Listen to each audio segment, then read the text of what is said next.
There is a quiet ache that lives in the chest of a man who feels unseen. Not unloved, not abandoned, just passed over. Like a book on a shelf that everyone notices but no one picks up. He tries. He dresses well. He says the right things. He watches videos, reads advice, follows steps, and still something doesn't land. The conversations fade, the connections don't stick, and late at night, in the silence of his own company, he wonders what it is about him that doesn't quite reach her. This is not a film about tricks, not about lines or tactics or becoming someone else. This is about understanding what desire really is and why it was never about being more, but about becoming whole. There is a particular kind of loneliness that doesn't announce itself. It doesn't arrive with dramatic heartbreak or public rejection. It settles in quietly in the pause before a woman looks away, in the conversation that never deepens, in the dating app that stays silent for days, and the man experiencing it rarely speaks about it. Because how do you explain a wound that has no visible scar? He is not unworthy. He is not broken. But somewhere along the way, he began to believe that he was missing something, some invisible quality that other men seemed to carry effortlessly. The ones who walked into rooms and drew attention without trying. The ones who spoke and were heard. The ones who seemed to be chosen, again and again, while he watched from the periphery. This is the weight of wanting to be chosen. It doesn't feel like sadness. It feels like tension. A constant, low-grade hum of effort, of trying to be interesting enough, attractive enough, successful enough, of scanning her face for signs of approval, of replaying conversations and wondering what he could have said differently. And the hardest part is this: the more he wants it, the further it slips away. Because desire does not respond to effort the way achievement does. A man can work harder at his job and get promoted. He can train harder at the gym and build muscle. But he cannot try harder at being wanted. The mechanics do not work that way. And yet no one told him this. Instead, he was handed a checklist. Be confident, be funny, be ambitious, be tall, if possible, dress well, make money, lead, dominate, take control. So he performed. He optimized. He studied attraction like a subject to be mastered. And every failure felt like proof that he hadn't yet become enough. But here is the truth that rarely gets spoken. The desire to be chosen, when it becomes the center of a man's identity, creates the very energy that repels connection. Not because wanting love is wrong.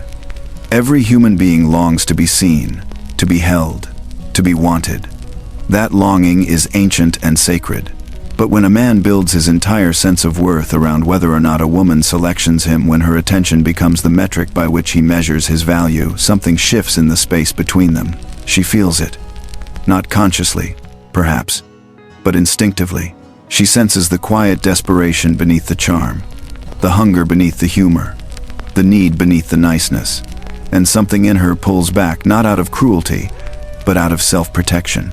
Because a man who needs her validation is a man who will eventually resent her for holding that power. This is not her fault, and it is not his fault either. It is simply the physics of emotional energy. The weight of unmet needs creates pressure, and pressure, in intimacy, feels like danger. So the man keeps trying, and the pattern keeps repeating. And slowly, without realizing it, he begins to lose himself, not to heartbreak, but to the exhausting performance of becoming someone he believes will finally be enough. But he was never supposed to earn his way into love. He was never supposed to audition for belonging. And the ache he carries, that quiet wound of being overlooked, is not a sign that he is flawed. It is a sign that he has been looking for himself in the eyes of someone else. There is a question that lingers beneath every self-help video, every dating guide, every late-night search for answers. What do women actually want? And the responses come quickly. Confidence, status, strength, humor, ambition, height, money, dominance. Lists upon lists, formulas upon formulas. As though desire could be reduced to a recipe, a combination of ingredients that, if measured correctly, would produce attraction on demand. But anyone who has lived long enough knows this is not how it works. Because the man who has everything on the list sometimes walks into a room and is forgotten, and the man who has none of it sometimes walks in and is remembered for years. Desire is not a transaction. It is not a checklist. It is not something that can be manufactured through strategy or unlocked through status. Desire is a felt experience. It lives in the body before it reaches the mind. It is sensed before it is understood. And what triggers it is far more subtle than most men have been taught. A woman does not feel drawn to a man because he performs confidence. She feels drawn when she senses that his confidence is real, that it exists independent of her reaction to it, that he is not waiting for her approval to feel settled in himself. She does not feel attracted to a man because he says the right things. She feels attracted when his words match his energy, when there is coherence between what he expresses and what he radiates. She does not feel safe with a man because he tells her she is safe. She feels safe when his nervous system communicates calm, when his presence does not carry the static of anxiety, performance, or hidden expectation. This is the psychology that rarely gets discussed. Attraction, at its core, is a nervous system response. It is the body's ancient way of answering a single question. Can I relax around this person? And the answer is not determined by words. It is determined by presence. A man who is at war with himself, who doubts his worth, who seeks validation, who performs a version of himself he believes is more acceptable, carries that war in his body. His jaw tightens, his eyes search, his energy leans forward, reaching, wanting, hoping. And she feels it. Even if she cannot name it, it registers as pressure, as unease, as something being asked of her that she did not agree to give. But a man who has made peace with himself, who is not perfect, but who is no longer abandoning himself for approval, carries something different. Stillness, groundedness, a quiet sense of, I am already enough. And this is not arrogance. It is not coldness. It is not emotional unavailability disguised as strength. It is presence, true presence, the kind that does not perform, does not grip, does not need the moment to go a certain way. This is what desire responds to, not the image of a man, but the experience of him, not what he says about himself, but what it feels like to stand near him. Psychology has a term for this. It is called secure attachment.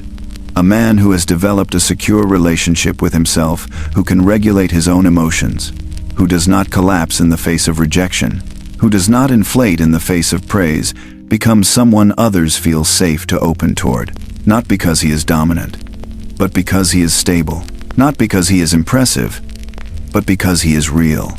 And here is the quiet truth that changes everything. This quality cannot be faked. It cannot be performed. It cannot be studied into existence. It can only be grown, slowly, through the honest labor of healing, through the willingness to face the parts of himself he has been running from, through the courage to stop outsourcing his sense of worth to the women he desires. A man becomes desirable not by learning what women want. He becomes desirable by becoming whole. Somewhere along the way, a story was written, not in a single book, not by a single voice, but across generations in films, in magazines, in locker room whispers and family dinner silences. A story about what a man should be if he wants to be loved. He should be tall, broad, commanding. He should be successful, not moderately, but visibly. His worth measured in titles, in possessions, in the weight of his handshake. He should be confident without arrogance, vulnerable without weakness, emotionally available but never needy, strong but soft, ambitious but present, dominant but kind. He should know what to say, when to speak, when to stay silent, how to lead without controlling, how to listen without losing himself. He should, in other words, be perfect.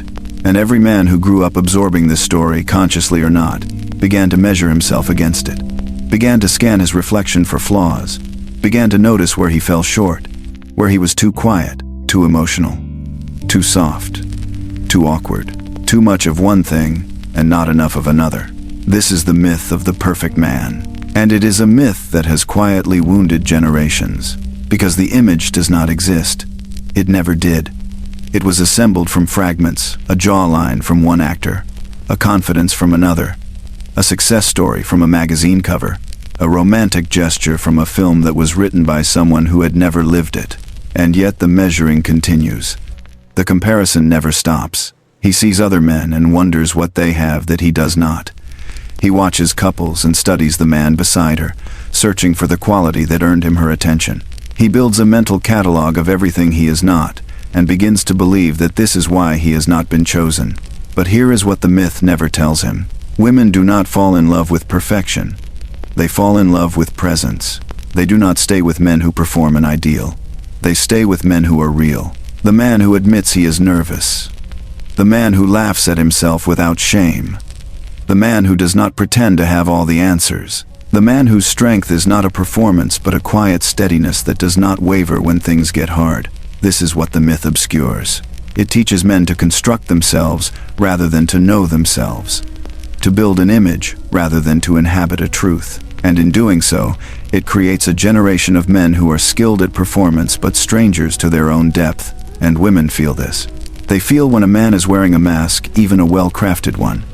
They feel when his confidence is a script rather than a source.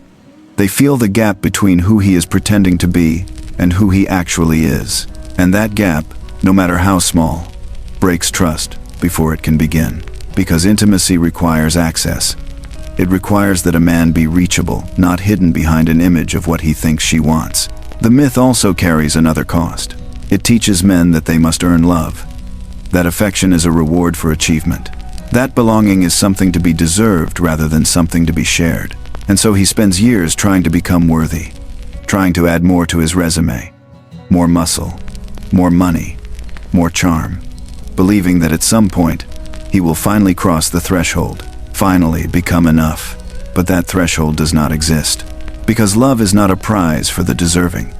It is a connection between two people willing to be seen, and a man who is hiding behind an ideal, no matter how impressive, is not available to be seen. He is only available to be admired. And admiration, over time, is a lonely thing to receive. The path forward is not to become the perfect man. It is to release the myth entirely. To ask, perhaps for the first time, who am I when I stop trying to be what I think she wants? There is a split that happens inside a man often so early that he does not remember it occurring. It begins in small moments. A father who looked away when he cried. A classroom where sensitivity was mocked. A girl who laughed at his nervousness. A culture that rewarded toughness and punished tenderness. And in those moments, something inside him made a decision. Not consciously, not with words, but with the quiet logic of survival. This part of me is not safe to show, so I will hide it. And so the fracture begins. On one side, the self he presents, the version he believes is acceptable. Confident, composed, unaffected. A man who has it together. A man who does not need. A man who performs strength because he learned, long ago, that vulnerability was a liability. On the other side, the self he buries, the version he believes is unworthy. The one who feels deeply, who doubts, who longs, who fears, who carries wounds he has never spoken aloud. This is the inner fracture, and nearly every man carries some version of it. It does not make him broken. It makes him human. But when this split remains unconscious, when a man does not even know he has divided himself, it begins to shape everything. It shapes how he speaks, how he listens, how he loves, how he hides, and most painfully, it shapes how he connects. Because here is the truth about intimacy. It requires wholeness, not perfection, but integration. A man who has access to all of himself can offer all of himself. But a man who has exiled parts of his own heart can only offer fragments. And fragments, no matter how polished, do not create depth. A woman may be drawn to his surface. She may admire his composure, his ambition, his charm. But over time, she will feel the wall. She will sense the places he will not let her reach. And slowly, without either of them understanding why, the connection will begin to thin. Not because she stopped caring, but because she could not find him. He was there in body, present in conversation, but emotionally somewhere else. Guarded, withheld, giving just enough to maintain closeness, but never enough to risk being truly known. This is the cost of the fracture. It does not announce itself. It does not create dramatic conflict. It simply creates distance, a quiet, invisible gap that grows wider with time. And the man often does not understand what went wrong. He tried. He showed up. He did what he thought he was supposed to do. But no one told him that love does not only ask for presence, it asks for access, for the willingness to be reached, to be touched not just physically, but emotionally. And that willingness requires a man to face the very parts of himself he has spent years avoiding. The fear beneath the confidence, the sadness beneath the composure, the boy beneath the man. This is not weakness. This is not regression. This is integration. It is the slow, courageous work of reclaiming what was abandoned, of saying to himself, I am allowed to feel. I am allowed to need. I am allowed to be human without apology. But this work is not easy, because the fracture was not created in a day. It was built over years, reinforced by rejection, by ridicule, by the silent agreements of a culture that told him men must be invulnerable. And so the walls became strong, the guards became permanent, and the man forgot that he was the one who built them. He forgot that he could also take them down, not all at once, not recklessly, but slowly, carefully, one conversation at a time, one feeling at a time, one moment of honesty that does not collapse him, but expands him. This is the beginning of healing, not fixing, not improving, but returning, coming home to the parts of himself he left behind. And when a man begins this journey, when he stops performing wholeness and starts living it, something shifts, not just in how he feels, but in how he is felt. There comes a moment, sometimes after years, sometimes after a single breaking point, when a man grows tired. Not tired of life, not tired of trying, but tired of pretending, tired of scanning rooms to see how he is being perceived, tired of adjusting his voice, his posture, his opinions to fit what he believes is expected, tired of the constant calculations, what to say, how to say it, what not to reveal, tired of performing a man he was never meant to be. And in that exhaustion, something cracks open. Not a collapse, not a breakdown, but a quiet surrender. A moment where he simply stops reaching, stops proving, stops managing how he is seen. And for the first time, perhaps in his entire life, he lets himself simply be. This is not a dramatic transformation. There are no fireworks, no applause, no one watching and cheering him on. It happens in silence, in the privacy of his own becoming. But the shift is real, and it changes everything. Because when a man stops performing, he stops leaking energy. All the effort that went into maintaining an image, the mental labor, the emotional vigilance, the constant editing of self suddenly becomes available for something else. For presence, for stillness, for actually being in the room instead of managing how he appears in it. And others feel this, not as something he does, but as something he is. There is a groundedness that enters his body, a slower rhythm to his words, a steadiness in his eye contact that does not demand anything in return. He is no longer trying to get something from the interaction. He is simply there. And this is magnetic, not because it is a strategy, but because it is rare. Most people walk through life performing, adjusting themselves, hiding their edges, seeking approval in ways they are not even aware of. And when they encounter someone who is not doing this, something in them relaxes. They feel safer, more open, more willing to be real themselves. This is what a woman feels when she meets a man who has stopped performing. She does not feel pressure. She does not feel the invisible weight of his expectation. She does not feel like she is being auditioned for a role in his healing. She feels met, seen without being watched, wanted without being needed. And this creates space for something that performance never allows. Genuine connection. Not the connection built on attraction alone, but the kind that builds slowly through honesty, through presence, through the willingness to let the moment unfold without forcing it toward a destination. This is the turning point.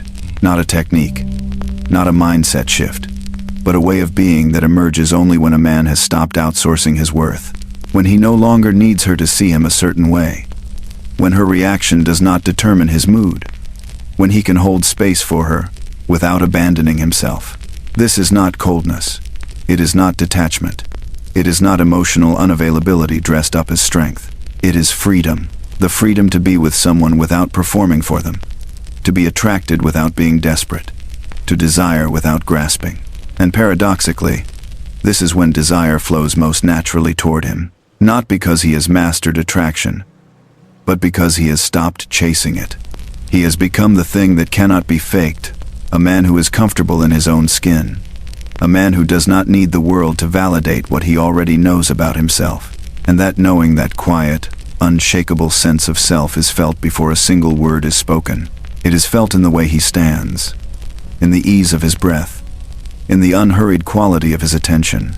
He is not trying to be seen, he is simply visible. There is a belief that runs deep in the masculine psyche, so deep that most men never think to question it. The belief that a woman's desire is a verdict, a judgment, a final ruling on his value as a man. If she wants him, he is enough. If she does not, he is lacking. And so he watches. He studies her reactions. He measures her interest like a thermometer, scanning for warmth, bracing for cold. Her attention becomes the metric by which he knows himself. But this belief, however common, is a distortion. Because desire is not a verdict, it is a mirror. What a woman feels toward a man is, in many ways, a reflection of what he feels toward himself. Not perfectly, not always, but more often than he realizes. When a man carries shame, it leaks into his presence.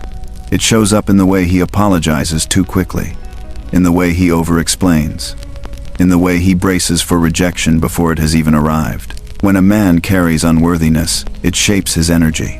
It makes him reach. It makes him grip. It makes him try too hard, and in doing so, it signals to her nervous system that something is off, that he is not settled, that he is asking her to complete something in him that only he can complete.